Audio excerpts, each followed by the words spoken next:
안녕하세요. 매일 새로운 사연을 전하는 읽어주는 사연 라디오입니다. 구독과 좋아요, 많은 공유 부탁드립니다. 오늘의 사연 시작하겠습니다. 안녕하세요. 서울에서 작은 꽃집 겸 카페를 운영하고 있는 30대 여성입니다. 처음부터 서울에서 나고 자란 건 아니고 대학을 진학하면서 서울에 올라왔어요. 그전에는 서울에서 4시간 거리에 있는 지방에서 살았고요. 여담이지만 농사 짓는 지역이긴 했어도 학생 수도 제법 있고 걔들 중에선 공부도 곧잘 했는데 서울 오니까 날고기는 친구들이 왜 그렇게 많던지 정말 깜짝 놀랐다니까요. 말은 제주로 사람은 서울로라는 말이 괜히 있는 게 아니었던 거죠. 아무튼 그렇게 서울에 올라와서 대학 졸업하고 처음엔 저도 남들처럼 그럴듯한 회사에 들어갔어요. 그런데 일에서 오는 스트레스보다 사람들하고 부딪히는 스트레스가 이만저만이 아니었습니다. 특히 남들 시선을 의식하며 먹고 입고 그러고 살아야 하는 게 참으로 버겁더라고요. 그래서 결국 회사를 관두고 무엇을 할까 고민하다가 꽃집을 열었어요. 어려서부터 농사일로 바쁜 부모님을 대신해 할머니랑 보내는 시간이 많았는데 저희 할머니가 꽃을 참 좋아하셨거든요. 그래서 저희 집 화병은 늘 화사한 꽃들로 가득했고 집 앞마당에도 봄에는 라일락 나무가 만개하곤 했었죠. 그리고 그때 기억이 떠오르면서 꽃집을 해야겠다 결심을 내렸고 동시에 제가 커피를 좋아해서 내친김에 바리스타 자격증까지 따뒀었거든요. 그래서 꽃집 겸 카페를 오픈하게 되었네요. 그리고 그렇게 제 일을 시작하고 얼마 지나지 않았을 무렵 지금은 이혼했지만 편의상 남편이라 부를게요.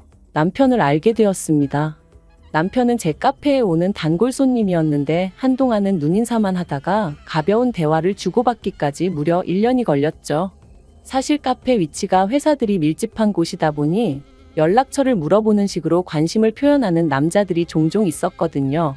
그런데 남편은 그런 남자들에 비하면 무척이나 신중하고 진지한 느낌이었어요. 그래서 1년 만에 처음으로 카페가 아닌 다른 곳에서 점심 식사를 하자며 남편이 데이트 신청을 해왔을 땐 좀 놀랍고 신기하기까지 하더라니까요. 그리고 이후로 저희는 3년을 만났고 부부의 연을 맺었습니다. 3년의 연애는 사실 특별히 좋을 것도 나쁠 것도 없었어요. 서로를 힘들게 하는 순간도 있었고 동시에 서로를 웃게 하는 일도 있었고 다른 연인들의 연애와 그다지 다를 바 없었다고 할까요? 하지만 솔직히 말해서 목숨보다 더 사랑한다 그런 연애는 아니었던 것 같아요.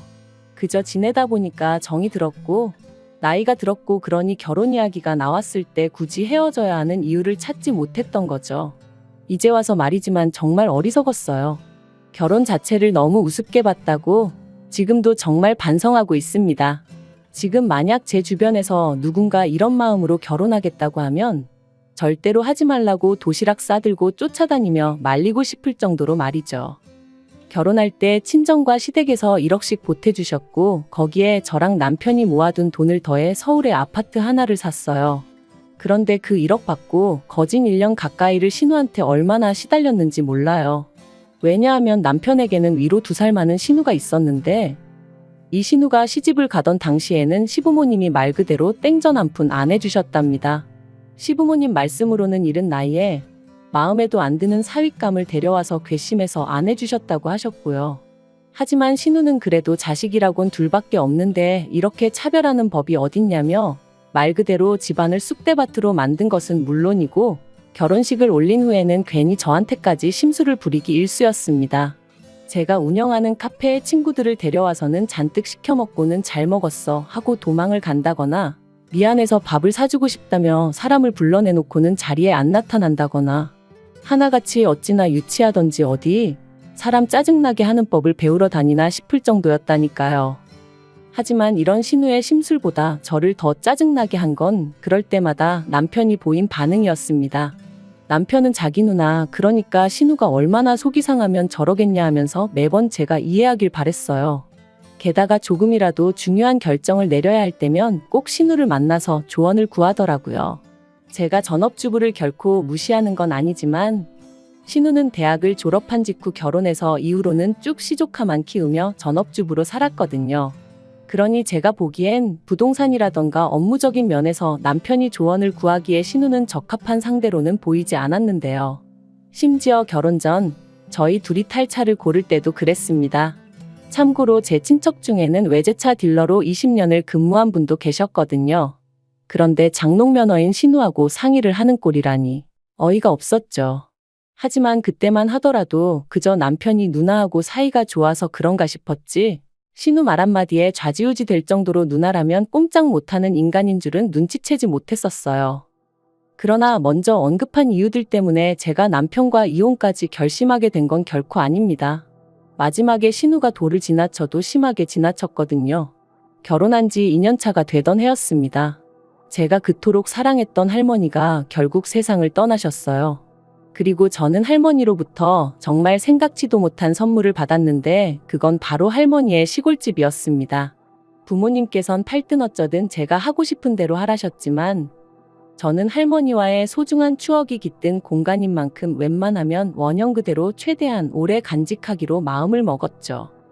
할머니의 장례가 마무리되고 친정부모님은 집이라는 게 사람 손을 타지 않으면 금방 낡아버린다며 저더러 한두 달에 한 번씩은 내려와 쉬기도 하고 집도 정리하고 그러라셨어요. 당신들도 종종 들리겠다 하시면서요. 그래서 알겠다 했습니다. 다만 거리가 거리다 보니 어쩔 수 없이 집을 비워야 하는 일이 생길 것 같아 남편에게도 이야기하니 자긴 상관없다고 하더라고요. 같이 가도 좋고 저 혼자 다녀와도 괜찮다면서요. 그리고 솔직히 이때까지도 할머니의 집에 관해서는 이렇게 이야기가 끝났다고 생각했습니다. 그런데 얼마 후 어머님 생신으로 온 가족이 모였을 때였어요. 분위기가 그럭저럭 무르익었을 무렵 술에 취한 남편이 우리는 별장도 있어 그러는 거예요. 그래서 제가 그게 갑자기 무슨 소리냐니까 왜 당신 할머니 집 그 집이 우리 별장이나 마찬가지지 하면서 다 놀러와 이러는데 어이가 없어서 거기가 무슨 별장이냐고 신경질이 나서 확 쏘아 붙여버렸죠. 그러니까 시부모님도 얼른 그래 거기가 어떻게 별장이냐 하시며 남편더러 술 취했으면 쓸데없는 소리 말고 가서 잠이나 자라 하시더라고요. 그런데 신우는 저더러 좋겠다며 언제 한번 자기도 초대 좀 해달라고 그러는 거예요. 그리고 그 자리에는 시매부랑 시조카들도 있었거든요. 그러니 마음 같아선 생각 좀 하고 말하라고 한마디 쏘아붙이고 싶은 걸 그래도 신우체면 그까짓게 뭐라고 그걸 지켜주겠답시고 제가 나중에 기회되면요 하고 말았습니다. 그런데 제가 제 발등을 찍었던 거죠. 어머님 생신으로부터 한 달쯤 지났을 때였어요. 곧 날이 추워질 것 같았고 그러면 한 달에 한 번도 오기가 어려울 수도 있겠다 싶어서 남편더러 정리 좀 하러 할머니 댁에 가자 했습니다. 그런데 남편이 그때 신혼에 한번 초대하기로 하지 않았냐면서 이번에 같이 내려가면 어떻겠냐는 거예요. 날 더 추워지기 전에 가서 할머니 댁 마당에서 고기도 구워 먹고 그러면 좋겠다면서 말이죠. 그리고는 남편이 덧붙이길 시조카들한테 거짓말하는 숙모가 되고 싶은 건 아니잖아 하는데 인사치레로 한 말이었지만 애들까지 기억을 하고 그런다 하니 어쩔 도리가 없더라고요. 그래서 울며 겨자 먹기로 같이 가게 되었어요. 그런데 그렇게 모이고 또 다시 얼마간의 시간이 지났을 때였어요. 카페에 손님도 없고 그래서 모처럼 커피 한 잔에 여유를 즐기고 있는데 할머니 댁 근처에 사는 이웃분에게 전화가 걸려왔습니다. 참고로 이웃분이 제 연락처를 가지고 계셨던 건 제가 혹시나 할머니 댁에 무슨 일이라도 생기면 저에게 연락을 달라고 먼저 부탁을 드렸기 때문이었지요. 그러니 그분한테 연락이 왔다는 건 무슨 일이 생겼다는 뜻이었고요. 그리고 아니나 다를까 그 이웃분께서 지금 할머니 집에 어떤 남자가 이삿짐을 옮긴다며 생뚱맞은 이야기를 하시는 거예요. 그래서 제가 그게 무슨 소리냐, 거기에 이사를 누가 오냐 되물었습니다. 그러니까 그렇지 않아도 당신도 궁금해서 누구냐고 물었더니 그 남자가 무슨 상관이냐면서 짜증을 내더라나요. 황당해서 친정부모님께 바로 전화를 드렸더니 역시나 친정부모님도 금시초문이라며 거기에 누가 이사를 오냐 말도 안 된다. 저와 같은 반응을 보이셨지요. 결국 친정부모님과 함께 할머니 댁으로 내려갔습니다. 평일이라 차가 덜 막히긴 했지만 그래도 4시간이 짧은 시간도 아니고 마음이 초조하니 거리는 평소보다 더 멀게만 느껴졌어요. 그리고 할머니 댁에 도착했을 땐 이미 깜깜해질 대로 깜깜해져 있었죠. 집안에서 인기척이 느껴져 현관문을 두드렸지만 아무도 나오지 않았습니다. 그리고 더 어이가 없었던 건 현관 비밀번호를 바꾼 정도가 아니라 도어락 자체를 아예 다른 걸로 바꾸어 놨더라니까요. 도무지 황당하고 납득이 안 되는 상황에 10여 분을 문 앞에서 실랑이를 하다가 더는 안 되겠다 싶어서 경찰을 부르겠다 했어요. 그랬더니 그제서야 집안에 있던 남자가 나오더군요. 남자의 뻔뻔한 태도가 기가 막혔지만 그래도 할 말은 해야 했으니 당신이 누군데 이 집에서 나오냐 했습니다. 그러니까 남자도 어이없단 표정을 지으며 여기가 자기 집이라는 거예요. 제가 그게 말이 되냐? 이 집 주인은 나다. 내 명의로 된 집이다 하는데도 막무가내로 말이에요. 그리고는 남자가 저더러 증거 있으면 내놓으라는데 환장하겠더라니까요. 그런데 그때 저에게 전화 주셨던 그 이웃분이 오셔서는 원래 여기 살던 할머니 가족들이라고 도대체 그쪽은 누구냐며 저희보다 더 화를 내주시더라고요. 오히려 그 남자더러 그쪽이야말로 증거 있냐? 증거 내놔라 계약서 있을 거 아니냐 해가면서 말이죠. 그러니까 그제서야 남자가 좀 주춤하더니 어디로 전화를 걸어서는 뭐라고 막 짜증을 내대요. 그래서 제가 핸드폰 달라고 누군진 몰라도 내가 직접 통화를 해보겠다 했는데 주지도 않고 결국 또다시 실랑이를 하는데 순간 뭐를 잘못 누른 건지 아무튼 핸드폰 너머로 익숙한 목소리가 들려왔어요. 무조건 모른다고 하라고 들어누워서 버티라나 어쩌라나. 그리고 이내 저는 그 목소리의 주인공을 알아차렸습니다. 바로 저희 신우였어요. 그래서 제가 형님이냐니까 신우가 가타부타 대답도 안 하고 냉큼 전화를 끊어버리대요. 어이없는 상황에 황당해서 이번엔 제 핸드폰으로 신우에게 전화를 걸었어요. 그런데 신우가 전화는 안 받고 계속 끊어버리길래 문자를 보냈습니다. 무슨 상황인지는 모르겠지만 자꾸 이런 식으로 나오면 심해부에게 전화하겠다고요. 그랬더니 바로 전화가 와서는 자기가 사정이 있어서 그렇다며 오늘은 일단 그냥 넘어가주면 안 되겠냐대요. 그냥 넘어가긴 뭘 넘어가냐고 당장 설명하라 했습니다. 아니면 진짜 경찰 부르겠다면서요. 그러자 신우가 바로 전화를 해와서는 사람 하나 살리는 셈 치고 일단 내일 만나서 자기 얘기부터 들어주면 안 되겠냐더라고요. 그리고 친정 부모님도 일단은 집안에 남자가 신우랑 아는 사람인 것 같으니 큰일이야 있겠냐면서 당신들도 너무 피곤하다고 일단은 올라가자 하셨죠. 그래서 결국 집으로 올라왔는데 시간을 보니 어느덧 새벽 1시가 다 되어 있었네요. 그리고 새벽 내 뒤척이다 거의 뜬 눈으로 밤을 새운 제가 신우에게 전화를 걸었습니다. 그래도 제 딴에는 나름대로 배려해준답시고 심해부시 조카 전부 다 집에서 나갔을 법한 때 전화를 했죠. 그런데 지난밤 애걸복걸하던 신우의 목소리는 온데간데없고 매섭게 날이 선 목소리로 제 전화를 받더니 아무리 그래도 그렇지 그 밤중에 여러 사람 피곤하고 곤란하게 그랬어야 하냐며 저한테 짜증을 내는 게 아니겠어요? 그래서 저도 지금 이 상황이 누구 때문에 벌어진 일인데 저한테 그러는 거냐고 따져 물었어요. 그리고는 내 할머니 집에 있는 그 남자 도대체 누구냐 물었습니다. 그러니까 신우가 그런 것까진 제가 알 거 없고 당분간 거기 세주는 셈치고 그 남자가 살게 내버려두라는 거예요. 어이가 없어서 내가 언제 그 집 누구 세준다고 했냐? 싫다 했습니다. 막말로 한 달에 1,000만 원을 준다고 해도 필요 없다면서요. 그랬더니 신우가 사정이 있어서 그런 거 아니겠냐면서 가족끼리 그 정도 이해도 못 해주냐대요. 그래서 제가 그 남자를 내가 어디서 봤다고 가족 타령이냐 제정신이냐 했습니다. 그리고는 제 딴에는 신우 기분 나쁘라고 형님 애인이라도 되냐고 쏘아붙였죠. 그런데 신우 반응이 정말 말 그대로 화들짝 놀래서는 저더러 어떻게 알았냐는 거예요. 제가 신우더러 미쳤냐 제정신이냐 했어요. 그리고는 그럼 더더욱 말이 안 된다. 싫다 불쾌하다 당장 나오라고 하라고 소리를 질렀네요. 나한테는 소중한 추억의 장소인데 신우의 내연남이라니 너무 더럽다고. 나더러 심해부 얼굴을 어떻게 보라는 거냐고 말도 안 된다고요. 하지만 신우는 막무가내였습니다. 자기는 그 사람 없으면 죽는다면서요. 그래서 제가 왜 하필 내 할머니 댁이냐, 그렇게 중요한 사람이면 가까운 데다 꼭꼭 숨겨놓을 것이지 왜 괜히 나까지 얽히게 만드냐고 화를 냈죠. 그런데 신우가 하는 말이 그건 그럴 만한 사정이 있어서 그렇다며 아무튼 저더러 이해 좀 해달라는데 미치겠더라고요. 마음 같아선 확 심해부한테 이야기해버릴까 싶다가도 그럼 시조카들은 어떻게 되는 건가 싶고, 그리고 그렇게 남편한테조차 말도 못하고 속만 끓이던 와중에 시댁이 완전히 뒤집어졌습니다. 심해부가 신우가 바람을 피고 있다는 사실을 알아챘거든요.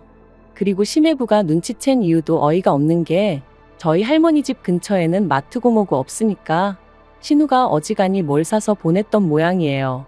문제는 그렇게 사나르는 동안 심해부 카드 쓰고 인터넷 쇼핑몰 아이디도 심해부 거로 하고 멍청한 데는 답도 없다더니 정말 그 말이 딱이더라니까요.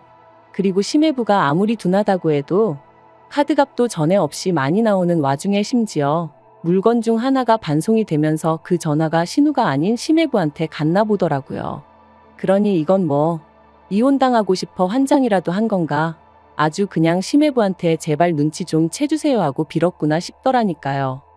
그래서 결국 심해부가 신우에게 이혼하자 했는데 어처구니 없게도 그 불똥이 저한테 튀었습니다. 신우가 말하길 이대로 이혼당하면 자기는 정말 오갈 데도 없어지기에 자기가 제 할머니 집에서 살아야겠다고 했거든요. 제가 미쳤냐 제정신이냐 화를 내니 오히려 적반하장도 유분수지 누가 거기서 평생 살겠다고 했냐고 자기랑 자기 내연남이랑 얼마라도 돈을 모아야 이사를 가든 어쩌든 할 거 아니냐면서 자기 상황 좀 이해해 달라나요. 그래서 결국 이미 신우 이야기로 온 집안이 뒤집어진 마당에 제가 못할 말이 뭐가 있겠나 싶어 남편에게 그간의 자초지종과 신우의 억지를 전부 다 털어놓았습니다. 그리고는 상황이 이렇게 된 만큼 당신이 누나한테 말 잘해서 그런 소리 좀 못하게 해달라 했죠. 그런데 남편이 보인 반응은 더 가관이었습니다. 신우가 그렇게까지 부탁을 하는데 그걸 이해 못 해주냐면서 어차피 세를 주는 집도 아닌데 너무 인색하게 굴지 말라고 했거든요. 그리고는 사람이 마음을 곱게 쓰라는데 100번 양보해서 신우가 심해부랑 살 곳이 없다 하면 모를까? 제가 신우랑 신우네 연남은 정상적인 관계도 아닌데 그 두 사람 사이를 왜 이해해야 하냔 말이죠. 그래서 됐다고 둘이서 안 나가면 법대로 하겠다 했습니다. 그랬더니 남편인 저더러 그랬다간 자기도 가만히 안 있을 거라면서 자기 누나를 욕보이는 여자하고는 못 산다나요? 그리고 이 말 한마디가 저에게는 어떻게 보면 시발점이 되었던 것 같아요. 그간 신우 때문에 마음 상했던 일들이 주마등처럼 스치면서 동시에 그럴 때마다 아무 역할도 못 해주던 쓸모없는 남편의 모습까지 겹쳐 떠올랐고 내가 이렇게 못 믿어온 남자랑 무슨 부귀영화를 누리겠다고 계속 살아야 하나 하는 회의감이 들었으니까요. 그리고 결국 남편더러 그렇게 네 누나만 소중하면 네 누나하고 살라고 소리를 질렀습니다. 나는 너한테 그런 소리까지 들어가면서 부부랍시고 한 이불 덮고 살 생각은 죽어도 없다면서 말이죠. 더 어이가 없었던 건 남편이 그렇게 나오자 신우는 더 기고만장해서 제 집에서 살겠다며 버텼다는 거예요. 신우는 제가 말만 그렇게 하고 남편과는 이혼하지 못할 거라 생각한 건지 저더러 그러니까 자기한테 협조를 해달라며 그러면 자기가 자기 동생인 제 남편에게 말 잘해주겠다 뭐 그런 헛소리를 해댔습니다. 하지만 결론부터 말하자면 저는 할머니 댁에서 신우의 내연남을 내쫓았고 그 과정에서 그 내연남이 사기로 수백 가지 내려져 있던 인물이란 걸 알게 되었어요. 그리고 그제서야 왜 그렇게 깡촌시골이나 마찬가지인 저희 할머니 집에 있으려고 버텼는지 이해가 가더라고요. 참고로 신우는 몰랐다고 자기는 정말 하나도 몰랐다는데 누가 그 속을 어떻게 알겠어요? 아무튼 그래서 신우도 경찰 조사받고 지금도 진행 중이라고 건너 전해 들었네요. 그리고 이런 와중에 남편은 뭐 정신이라도 차렸는지 저에게 미안하다며 사과를 해왔습니다만 제 마음은 이미 떠난 지 오래였기에 그렇게 결국 남편과도 이혼했습니다. 얼마 되도 않는 재산 정리하는 게 아주 성가시긴 했지만 그래도 제가 크게 손해본 것 없이 정리되었으니 그것만으로도 다행이다 싶어요. 완전히 남남이 되고 난 이후 남편은 지인들에게 제가 자기 인생 신우 인생을 조졌다는 말도 안 되는 소리를 해대고 다니는 눈치지만 저를 아는 사람들은 제가 어떤 사람인지 알 테니 그런 말 믿지 않을 거라 생각해요. 믿는다고 해도 뭐 제가 하나하나 해명하고 다닐 수도 없는 노릇이니 어쩔 수 없지만요. 솔직히 제가 보기엔 남편과 신우, 남매가 서로의 인생을 조졌다 싶습니다. 특히 남편에게는 이 누나는 너한테 코딱지만큼도 도움이 되는 인간이 아니라는 걸 꼭 알려주고 싶었는데 끝까지 알아채지 못한 듯하니 어쩔 수 없죠 뭐. 피는 물보다 진하다는데 제가 뭘 어쩌겠어요? 아무튼 남매간 우애는 기가 막히니 죽을 때까지 외롭지는 않겠네요. 하여간 이혼이 쉬운 선택은 아니었지만 그래도 용기 내길 100번 잘했다는 마음뿐입니다. 앞으론 흘러가는 대로 살지 않고 매번 신중하고 가장 저를 위하는 길이 뭔지 생각하면서 결정을 내리고 그렇게 제 인생을 만들어 볼게요. 긴 이야기 들어주셔서 감사합니다. 오늘의 사연은 여기까지입니다. 구독과 좋아요, 알람 설정해주시면 앞으로 더 좋은 사연으로 찾아오겠습니다. 감사합니다. 감사합니다. 감사합니다. 안녕하세요. 매일 새로운 사연을 전하는 읽어주는 사연 라디오입니다. 구독과 좋아요, 많은 공유 부탁드립니다. 오늘의 사연 시작하겠습니다. 안녕하세요. 미용실을 운영하며 딸 하나를 키우고 있는 30대 여성입니다. 고등학생 때부터 진작에 미용 쪽으로 진로를 잡았으니 벌써 16년째 이 일을 하고 있고요. 사실 처음에 미용을 하겠다고 부모님한테 말씀드렸을 때 두 분 다 얼마나 반대를 하셨는지 몰라요. 제가 고등학교에 갈 때만 하더라도 인문계 고등학교가 아니라 여상이나 미용고를 가면 날라리라고 생각하는 사람들이 많았거든요. 저희 부모님도 막연히 그런 편견을 가지고 계셨던 거죠. 그런데 비교적 성적도 괜찮았던 제가 난데없이 미용고를 가겠다 하니 어머니는 울고불고 저를 잡으시고 아버지는 처음 회초리까지 드셨다니까요. 하지만 자식 이기는 부모 없다고 제가 계속해서 고집을 부리니 그래 한번 해봐라 하고 결국엔 허락을 해주셨습니다. 그리고 저는 제 결정을 믿어주신 부모님을 위해서라도 무조건 성공해야 한다는 마음으로 다른데 한눈 팔지 않고 묵묵히 제 일만 하면서 경험을 쌓아왔네요. 그리고 마침내 남의 미용실에서 1회번 1억과 친정 부모님이 보태주신 3천만 원으로 제 미용실을 오픈할 수 있었죠. 그리고 이렇게 본격적으로 미용실을 오픈하고 얼마 되지 않아 남편이 저에게 프로포즈를 해왔습니다.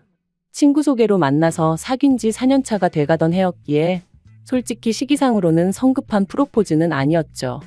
하지만 저는 제 미용실을 제대로 운영해 나가고 싶었기에 남편의 프로포즈가 부담스러웠어요. 사실 결혼이라는 게 식만 올리면 끝이 아니잖아요. 남편은 아이도 둘은 낳고 싶다며 연애 때부터 노래를 해댔으니 분명 결혼하자마자 아이를 원할 게 뻔했는데 아이를 낳게 되면 산후조리도 해야지. 이후로도 엄마인 제 손이 필요할 걸 생각하면 정말이지 엄두가 나질 않더라고요. 그래서 남편에게 미용실이 자리를 잡을 때까지만 기다려달라고 했어요. 제 생각엔 2년에서 3년이면 충분할 것 같았거든요. 하지만 남편은 계속해서 결혼도 출산도 다 때가 있는 거라며 저처럼 생각하면 아무것도 못한다며 저를 설득하려 들대요. 그뿐만이 아니었습니다. 심지어 언젠가는 혹시 사랑이 식은 거냐 해가며 제 앞에서 눈물을 보인 적도 있어요. 그러니 더는 그런 남편을 밀어낼 수가 없었고 그렇게 부부의 연을 맺게 되었죠. 처음 몇 달간의 신혼생활은 정말 꿈만 같았어요. 비록 남편은 회사 일로 저는 미용실로 바쁜 하루하루를 보내긴 했지만 그래도 한 공간에서 같이 생활을 해나간다는 게 즐겁고 행복했거든요. 그리고 결혼한 지 1년 만에 조심한다고 했는데도 결국 임신을 했습니다. 사실 이렇게 이야기하면 어떻게 들릴지 모르겠지만 저는 아이를 원하기도 했고 동시에 원하지 않기도 했어요. 무슨 말이냐 하면 남편과의 결혼 생활이 만족스러웠으니 아이까지 있으면 얼마나 더 행복할까 싶으면서도 동시에 미용실을 생각하면 지금 아이를 갖는 건 타이밍이 좋지 않다 그런 고민을 했던 거지요. 하지만 임신이라는 게 제가 원하는 대로 되는 건 아니잖아요. 결국 12월 크리스마스를 앞두고 저는 제 임신 사실을 알게 되었고 그때는 언제 내가 고민을 했었나 싶을 정도로 감격스러울 뿐이었습니다.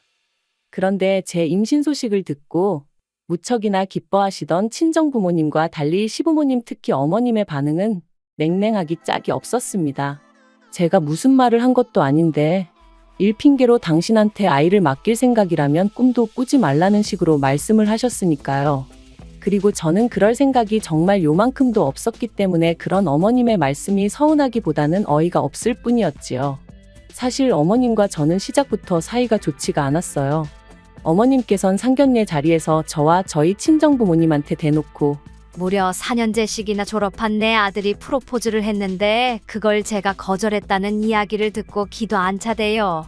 하고는 불평을 하셨고 그런 이야기를 듣고 화가 나신 저희 친정어머니께서 정말 속상하셨겠어요. 저희도 그쪽 아드님이 결혼 좀 해달라고 저희 딸 앞에서 울었다는 이야기를 듣고는 얼마나 당혹스러웠는지 몰라요.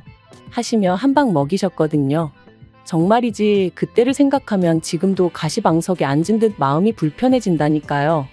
그리고 어머님께선 이후로 저희 친정어머니가 당신 앞에서 거들먹거렸느니 어쩌니 하시며 번번이 싫은 소리를 하셨으니 아무리 제가 힘없는 며느리의 입장이었다지만 그런 이야기를 듣고 가만히 있을 수가 있었겠어요. 결국 참다 못한 제가 어머님께 어머님도 누가 어머님 앞에서 어머님 아들 흠잡으면 싫으시잖아요. 저희 친정어머니도 그래서 그러셨던 거니 이해 좀 해주세요. 하고 한마디 했습니다. 그러니까 이제 제가 저희 어머니 닮아서 상대가 누구건 간에 하고 싶은 말은 다 하고 산다고 아주 웃기지도 않는 집구석이네 어쩌네 하시더니 급기야는 대놓고 저를 무시하고 깔보기까지 하셔서 저도 마음이 많이 상한 상황이었거든요. 그런데 그런 와중에 대뜸 애 안 봐준다 소리까지 하시니 제가 얼마나 어이가 없었겠어요. 심지어 다른 시댁에선 산후조리원비도 주고 그런다던데 그런 건 물론 바라지도 않았지만 이런 방구도 없으셨으면서 말해요.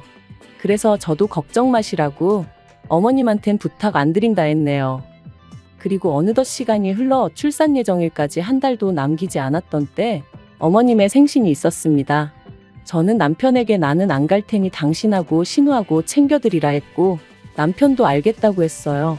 그런데 어머님께서 그런 법이 어딨느냐 하시며 그래도 얼굴은 비추고 가는 게 예의 아니냐 하시대요. 신우도 하는 말이 어머님이 음식을 하라는 것도 아니고 와서 다 같이 축하하고 밥이나 한 끼 먹고 가라는 건데 그것도 어렵냐며 싫은 티를 냈고요. 그래서 결국 울며 겨자 먹기로 시댁에 갔습니다. 그런데 막상 도착하니까 어이가 없었어요. 왜냐하면 정말 먹을 거라곤 하나 되어 있는 게 없었거든요. 혹시나 싶어 그나마 제가 그 와중에 갈비를 좀 재워갔으니 망정이지 어떻게 미역국 하나 준비가 안 되어 있느냔 말이죠. 하지만 저를 정말 어이없게 한 건 그것만이 아니었어요. 결국 제가 준비해간 갈비에 냉장고에 있던 밑반찬 몇 가지를 꺼내 식사를 시작하고 이런저런 대화가 오가던 때였습니다. 대뜸 어머님이 저더러 산후조리는 어떻게 할 거냐고 물으시대요. 그래서 제가 산후조리원에 가서 해야죠 하고 대답했어요. 요즘 산후조리원 안 가는 사람이 없고 어머님도 신우가 첫째 낳을 때 다녀왔으니 아실 텐데 왜 이런 질문을 하시나 싶었고요. 그런데 어머님께서 저더러 산후조리원에 간다고 100% 몸이 회복돼서 나오는 것도 아닌데 돈 아깝다며 그런 건 원래 친정어머니가 해주는 거라고 친정에 가서 몸조리를 하는 건 어떻겠냐대요.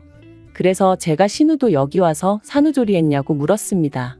어머님 당황하시라고 그런 질문을 했다기보단 어머님이 하시는 말씀하고 행동이 따로 노니까 약간 짜증이 나서 반항심에 여쭤본 거였죠.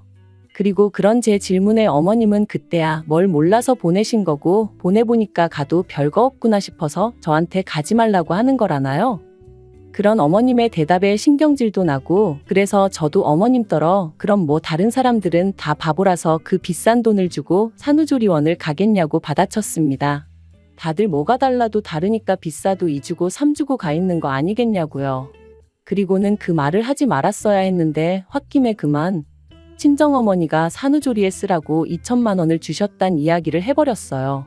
사실 친정어머니께서 제가 대학도 안 갔지 시집 갈 때도 제가 제 힘으로 갔지. 그러니까 이래저래 못 해주신 게 마음에 걸리셨던 모양이에요. 그래서 제가 임신한 걸 아셨을 땐 산후조리원비만큼은 꼭 해주고 싶으셨다 하시더라고요. 그리고는 그렇게 현금 2천만 원이 든 통장을 저에게 주셨고 당연히 저는 산후조리원이 이렇게 비싸지는 않으니 이렇게 많이 안 주셔도 된다고 했는데 친정부모님 두 분 다 부모 마음이 그런 게 아니라며 쓸 만큼 쓰고 나머지는 가지고 있다 나중에 요긴하게 쓰라셨어요. 그래서 저는 이 돈은 시부모님은 물론이고 남편에게도 숨길 생각이었는데 아무튼 방정맞은 제 입을 탓해야 했죠. 2천만 원이란 소리에 어머님의 눈이 휘둥그레해지더니 저더러 정말 그 돈을 다 산후조리원에 쓸 거냐 되물으셨습니다. 그리고 아차 싶었던 저는 산후조리원비로도 쓰고 필요할 때 요긴하게 써야죠 하고 대충 둘러대긴 했지만 제 이야기는 더 이상 어머님 귀에는 들리지 않는 눈치였네요.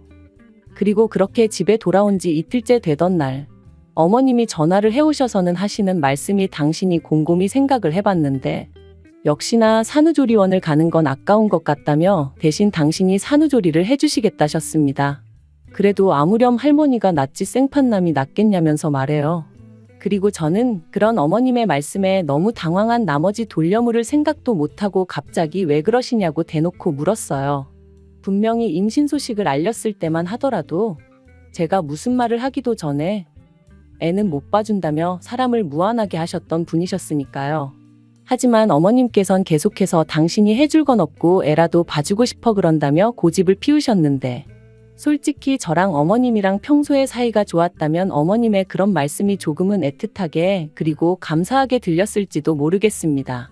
하지만 전혀 그런 관계가 아니었다 보니 어머님이 그렇게 나오시는 게 불편하기만 했네요. 그리고 까놓고 말해서 어머님께 제 산후조리를 맡기면 하다못해 제가 어머님한테 안마라도 한번 시원하게 받을 수 있겠나 싶더라고요.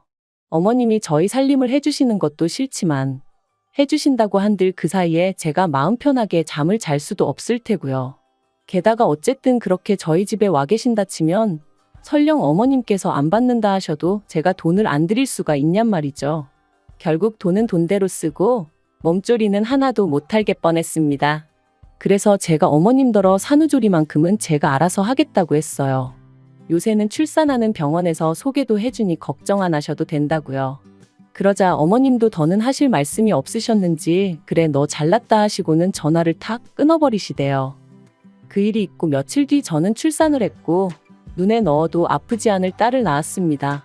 병원에 오신 어머님께서 기어이 산후조리원에 갈 거냐 하시는데 옆에 계시던 친정어머니께서 당연한 거 아니냐며 저 대신 대답을 해주셨어요. 그리고는 산후조리원에서 나오는 대로 친정으로 데려가서 2주 정도 더 데리고 있을 거라고 하시더라고요. 그러자 어머님께서 그러면 당신 아들이 한 달 가까이 혼자 있어야 되는데 그게 말이 되냐며 짜증을 내시대요. 물론 저희 친정어머니께서 다 큰 어른이 한 달 혼자 있는 게 뭐가 대수냐며 우리 딸애랑 결혼하기 전에도 혼자 살았다는데 별 걱정을 다 하신다고 어머님 입을 막아버리셨지만요. 그런데 어휴, 그 타이밍에 그렇게 일이 겹칠 줄 누가 알았겠어요? 산후조리원에서 퇴소하고 친정에 도착한 지 이틀째 되던 날이었습니다. 높아진 친정어머니 목소리에 잠에서 깼는데 누구랑 통화를 하고 계신 건지 어머니 표정이 좋지가 않았죠. 그리고 이내 어머니가 전화를 끊으신 걸 보고는 누군데 그러냐니까 저희 어머님이라면서 하시는 말씀이 어머님이 넘어지셨답니다. 어디 계단에서 발을 헛디디셨는지 아무튼 넘어지셔가지고 어깨를 다치셨다는 거예요. 그러면서 어머님이 아무래도 제가 와야 할 것 같다고 그러셨다나요? 당신 수발 들 사람이 마땅치 않다면서 말이죠. 그리고 친정어머니는 그런 어머님에게 지금 내 딸이 여기 놀러와 있냐고, 생각이 왜 이렇게 짧으시냐고 화를 내셨던 거고요. 아무리 어머님이시라지만 어찌나 어이가 없던지. 하지만 한편으론 정말 안 가도 되나 싶대요. 그래서 친정어머니께 괜찮을까 하니까 저더러 네 몸은 네가 챙겨야 되는 거라며 여자가 산후조리를 잘못하면 평생 힘들다고 그쪽은 신경 쓸 것도 없다셨어요. 그리고 그 집에 자식이 없냐고 네 서방 있고 네 신우도 있는데 뭐가 문제냐 그러시는데 듣고 보니 정말 다 맞는 말인 거죠. 심지어 신우는 일을 하는 것도 아닌데 왜 피 한 방울 안 섞인 며느리를 찾으시는 건지. 아무튼 그래서 에라 모르겠다 생각하고 안 갔어요. 그리고 이후로 이 일로 인해 두고두고 어머님한테 술상 위 안주거리 마냥 씹히고 또 씹혔네요. 친척분들한테도 어찌나 제 욕을 해대셨는지 정말 결혼식 때나 한번 뵈었던 먼 친척분이 저더러 네 시애미한테 잘하라고 그러면 못 쓴다고 문자를 다 보내셨더라니까요. 그리고 이후로 시간은 흘러 어느덧 저희 애는 2살이 되었고 신우도 둘째의 출산을 코앞에 두고 있었어요. 솔직히 저랑은 크게 관계 있는 일이라고는 느껴지지 않았다 보니 저는 별 생각은 없었고요. 그런데 하루는 어머님께서 연락도 없이 저희 애가 보고 싶어 왔다는 핑계로 저희 집에 오셔서는 신우 출산 선물로 뭘 해줄 거냐입니다. 벙찌더라고요. 왜냐하면 저 출산했을 때 시부모님한테도 신우한테도 정말 1,000원짜리 하나 뭐 받은 게 없었거든요. 당시 어머님 어깨 다치시고 어쩌고 하면서 저 애 낳고 그런 건 다 유야무야 되는 통에 말이죠. 하지만 솔직히 생각하기에 선물이든 뭐든 해주려는 마음 있고 생각 있었으면 언제라도 얼마든지 해줄 수 있었을 텐데. 아무튼 시댁 쪽에선 남편을 제외하곤 누구 하나 뭐 필요한 거 없냐 물어본 사람이 없었습니다. 그런데 이제 와서 신우 출산 선물이라니. 그것도 대놓고 물어보시니 제가 어처구니가 없을 수밖에 없었죠. 그래서 그럴 여유도 없고 저도 받은 게 없다고 솔직히 말씀드렸습니다. 그랬더니 어머님이 뒷부분은 못 들은 척 하시고는 너 그때 네 친정엄마가 준 돈 벌써 다 썼냐는 거예요. 부려 2년이나 지난 상황에 그 돈을 어머님이 들먹이시니 황당하기도 하고 어이가 없었습니다. 그래서 그게 왜 궁금하시냐? 신우 출산하고는 상관없는 돈이라고 딱 잘라 선을 그었어요.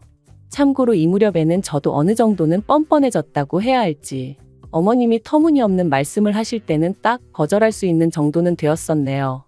아무튼 제가 그렇게 나가니 어머님이 저더러 너 참 인정머리 없다 하시고는 네 신우도 산후조리원에 가야 할 거 아니냐 그러셨습니다. 그런데 심해부가 실직하고 벌이도 없고 그쪽 시댁도 형편이 어렵다 하니 어쩌겠냐고 우리가 좀 도와줘야지 하시는데 그래서 어머님께 저 임신했을 때는 산후조리원 돈 아깝다며 산후조리원 가기 직전까지 사람을 못 가게 막으시더니 왜 지금은 또 이렇게 산후조리원에 목을 매시냐 했어요. 그리고는 아무튼 저는 신우 산후조리원비 대줄 능력도 없고 그럴 생각도 없으니 그런 말씀 하지 마시라 했죠. 그랬더니 미용실에 요새 손님도 바글바글하다면서